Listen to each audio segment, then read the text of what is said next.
نحمده ونصلي على رسوله الكريم أما بعد أعوذ بالله من الشيطان الرجيم بسم الله الرحمن الرحيم ثم لم تكن فتنتهم إلا أن قالوا والله ربنا ما كنا مشركين۔ پھر نہ رہے گا ان کے پاس کوئی فریب مگر یہی کہ کہیں گے قسم ہے اللہ کی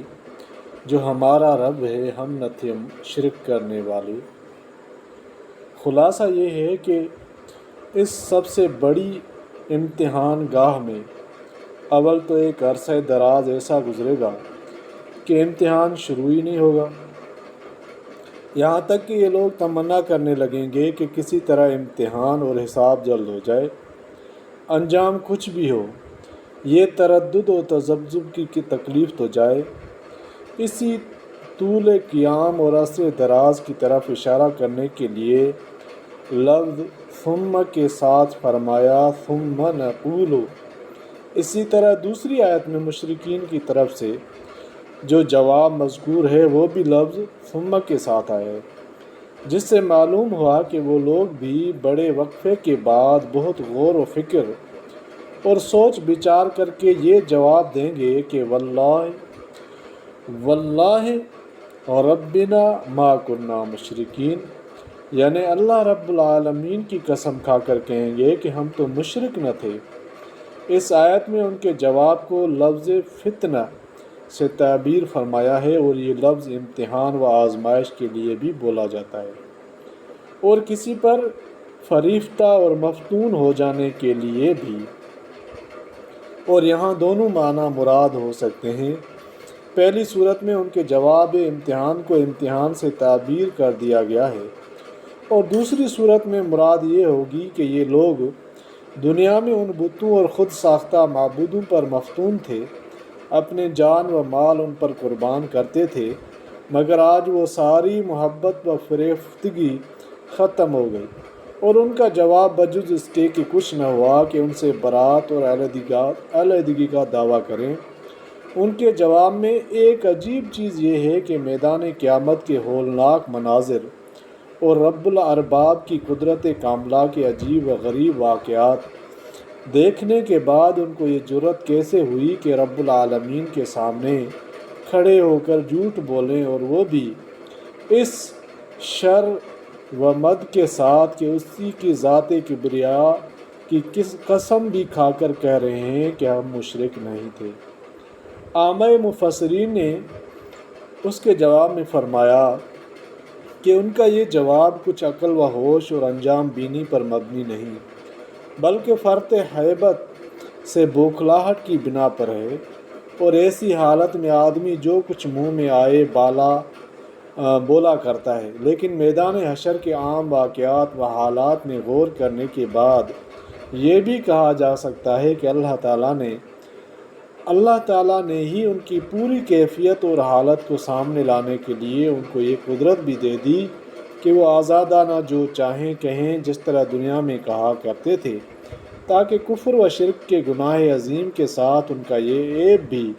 اہل محشر کے سامنے آ جائے کہ یہ جھوٹ بولنے میں بھی یکتا ہیں، کہ اس ہولناک موقع پر بھی جھوٹ بولنے سے نہیں جھجکتے۔ قرآن مجید کی ایک دوسری آیت فَيَحْلِفُونَ لَهُ كَمَا يَحْلِفُونَ لَكُمْ سے اسی کی طرف اشارہ ہوتا ہے کہ جس کے معنی یہ ہیں کہ یہ لوگ جس طرح مسلمانوں کے سامنے جھوٹی قسمیں کھا جاتے ہیں، اسی طرح خود رب العالمین کے سامنے بھی دروغ حلفی سے نہ چوکیں گے۔ محشر میں جب یہ قسمیں کھا کر اپنے شرک و کفر سے انکاری ہو جائیں گے تو اس وقت قادر مطلق ان کے منہ پر مہر سکوت لگا دیں گے، اور ان کے اعضاء و جوارح ہاتھ پاؤں کو حکم دیں گے کہ تم شہادت دو کہ یہ لوگ کیا کیا کرتے تھے۔ اس وقت ثابت ہوگا کہ ہمارے ہاتھ پاؤں، آنکھ کان یہ سب کے سب خدا تعالیٰ کی خفیہ پولیس تھی، اور وہ تمام اعمال و افعال کو ایک ایک کر کے سامنے رکھ دیں گے۔ اسی کے متعلق سورہ یاسین میں ارشاد ہے الیوم نختم علی افواہہم۔ اس مشاہدہ قدرت کے بعد کسی کو یہ جرأت نہ رہے گی کہ پھر کوئی بات چھپائے یا جھوٹ بولے۔ قرآن مجید میں دوسری جگہ ارشاد ہے آیت وَلَا يَكْتُمُونَ اللَّهَ حَدِيثًا، یعنی اس روز وہ اللہ سے کوئی بات نہ چھپا سکیں گے۔ اس کا مطلب حضرت عبداللہ بن عباس رضی اللہ تعالیٰ عنہ نے یہی بتلایا کہ پہلے تو خوب جھوٹ بولیں گے اور جھوٹی قسمیں کھائیں گے لیکن جب خود ان کے ہاتھ پاؤں ان کے خلاف گواہی دیں گے تو اس وقت کوئی غلط بات کہنے کی جرت نہ رہے گی۔ غرض احکم الحاکمین کی عدالت میں مجرم کو اپنا بیان دینے کا پورا موقع آزادی کے ساتھ دیا جائے گا،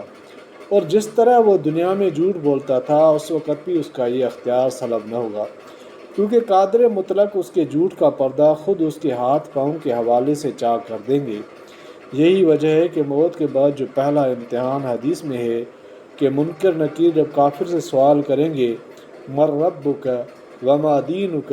یعنی تیرا رب کون ہے اور تیرا دین کیا ہے، تو کافر کہے گا ہائے ہائے لا ادری، یعنی ہائے ہائے میں کچھ نہیں جانتا۔ اس کے برخلاف مومن کہے گا ربی اللہ و دینی الاسلام سے جواب دے گا۔ معلوم ہوتا ہے کہ اسے امتحان میں کسی کو جھوٹ بولنے کی جرت نہ ہوگی، ورنہ کافر بھی وہی جواب دے سکتا تھا جو مسلمان نے دیا۔ وجہ یہ ہے کہ وہ امتحان لینے والے فرشتے ہوں گے، نہ وہ غیب کا علم رکھتے ہیں اور نہ ایسی قدرت کے ہاتھ پاؤں کی گواہی لے لیں۔ اگر وہاں جھوٹ بولنے کا اختیار انسان کو ہوتا تو فرشتے تو اس کے جواب کے مطابق ہی عمل کرتے، وہ نظام مختل ہو جاتا، بخلاف میدان حشر کے امتحان کے وہاں سوال و جواب براہ راست عالم و خبیر اور قادر مطلق کے ساتھ ہوگا، وہاں کوئی جھوٹ بولے بھی تو چل نہیں سکے گا۔ تفسیر بحر محیط اور مظہری میں بعض حضرات کا یہ قول بھی نقل کیا ہے کہ جھوٹی قسمیں کھا کر اپنے شرک سے انکار کرنے والے وہ لوگ ہوں گے جو کھلے طور پر کسی مخلوق کو خدا یا خدا کا نائب نہیں کہتے تھے، مگر ان کا یہ عمل تھا کہ خدائی کے سارے اختیارات مخلوق کو بانٹ رکھے تھے اور انہی سے اپنی حاجتیں مانگتے، انہی کے نام کی نظر و نیاز کرتے، انہی سے روزی تندرستی اولاد اور ساری مرادیں مانگا کرتے تھے۔ یہ لوگ اپنے آپ کو مشرک نہ سمجھتے تھے، اس لیے میدان حشر میں بھی قسم کھا کر یہی کہیں گے کہ ہم مشرک نہ تھے، پھر اللہ تعالیٰ ان کی رسوائی کو واضح فرمائیں گے۔ دوسرا سوال اس آیت میں یہ ہوتا ہے کہ بعض آیات قرآن سے معلوم ہوتا ہے کہ اللہ جل شانہ کفار و فجار سے کلام نہ فرمائیں، اور اس آیت سے صاف یہ معلوم ہو رہا ہے کہ ان سے خطاب اور کلام ہوگا۔ جواب یہ ہے کہ خطاب و کلام بطور اکرام و اعزاز یا قبولیت دعا نہ ہوگا۔ زجر و توبیخ کے خطاب کی نفی اس آیت میں مراد نہیں، اور یہ بھی کہا جا سکتا ہے یہ خطاب جو اس آیت میں مذکور ہے بواسطہ ملائکہ ہو، اور جس آیت میں خطاب و کلام الہی کی نفی کی گئی ہو اس میں مراد کلام بلا واسطہ ہے۔ اللہ تعالیٰ قرآن پاک کو سمجھنے اور عمل کرنے کی توفیق عطا فرمائے، آمین یا رب العالمین۔